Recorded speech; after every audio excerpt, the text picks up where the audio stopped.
یعنی سچ اور جھوٹ کو خلط ملط کرنے سے سختی سے منع کیا گیا ہے۔ جی، یہ فکری نظام ہمیں ہدایت دیتا ہے کہ اگر آپ کے سامنے کوئی ابہام آئے تو ہمیشہ اسے واپس ان واضح اور محکم اصولوں کی کسوٹی پر پرکھیں جو پہلے سے طے شدہ ہیں۔ اور جب آپ ان سچائیوں پر ڈٹ کے کھڑے ہوتے ہیں تو ظاہر ہے مخالفت بھی ہوتی ہے۔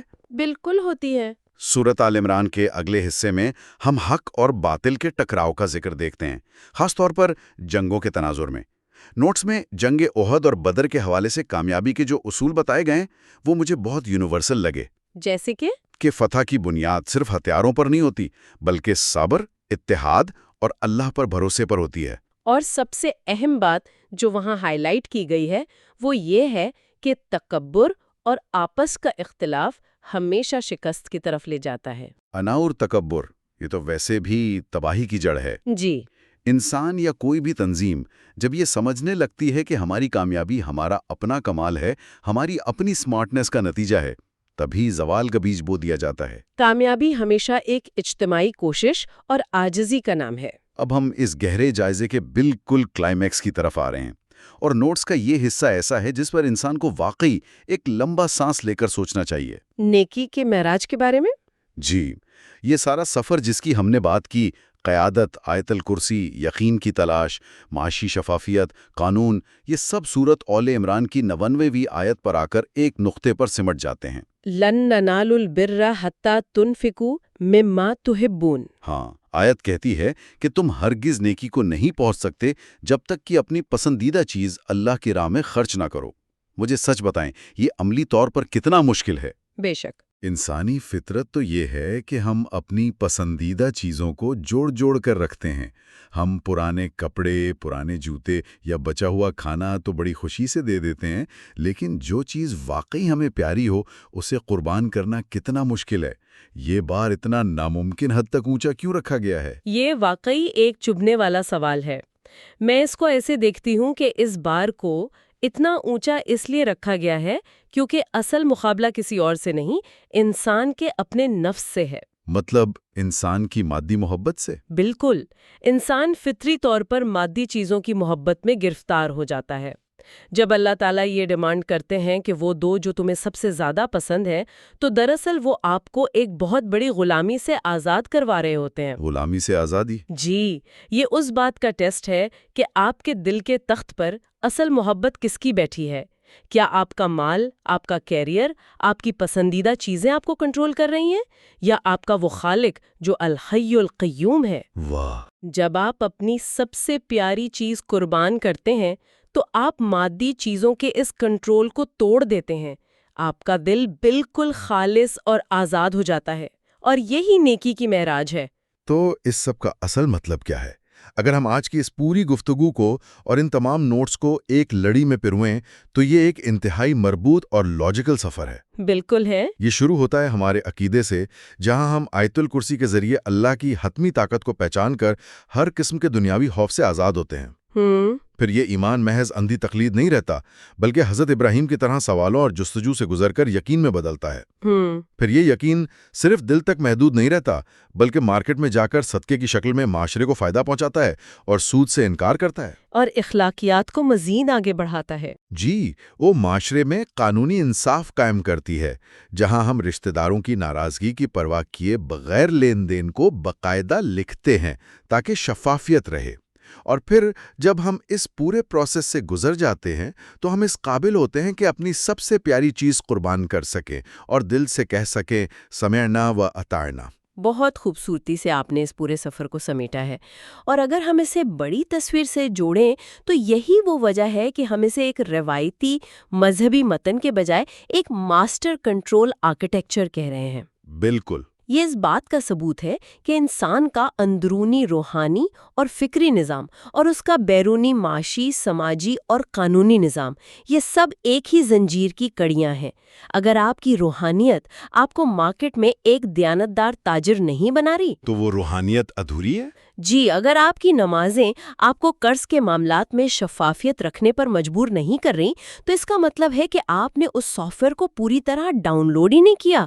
یہ ایک مکمل ضابطہ حیات ہے جو انسان کو اندر سے باہر تک ٹرانسفارم کرتا ہے۔ یہ واقعی ایک ایسی گفتگو تھی جس نے ان ذرائع کو دیکھنے کا ہمارا پورا زاویہ اور لینز ہی بدل کر رکھ دیا ہے۔ اور اس سے پہلے کہ ہم آج کے اس گہرے جائزے کو اختتام کی طرف لے جائیں، میں تمام سننے والوں کے لیے ایک سوچنے کی بات چھوڑنا چاہتا ہوں۔ ضرور۔ ہم نے آج دیکھا کہ دین میں معاشی معاہدوں، کاغذی کارروائی، دستاویزی شفافیت اور انصاف کو براہ راست روحانیت کا درجہ دیا گیا ہے۔ تو ذرا سوچئے، اگر کل صبح جب کوئی شخص اپنے دفتر جائے یا کسی کلائنٹ کے ساتھ میٹنگ کرے یا کسی دوست کے ساتھ کوئی کاروباری لین دین کرے اور اس وقت ان قانونی دستاویزات اور معاہدوں کو محض ایک دفتری مجبوری یا دنیاوی بوجھ سمجھنے کے بجائے براہ راست اپنی روحانیت، اپنے ایمان اور اللہ کے ساتھ اپنے تعلق کا حصہ سمجھنے لگے، تو کیا دوسروں کے ساتھ لین دین میں ہمارا طرز عمل، ہمارا رویہ اور ہماری دیانتداری کا معیار آج اور ابھی سے مکمل طور پر تبدیل نہیں ہو جائے گا؟ اس بارے میں ضرور غور کیجیے گا۔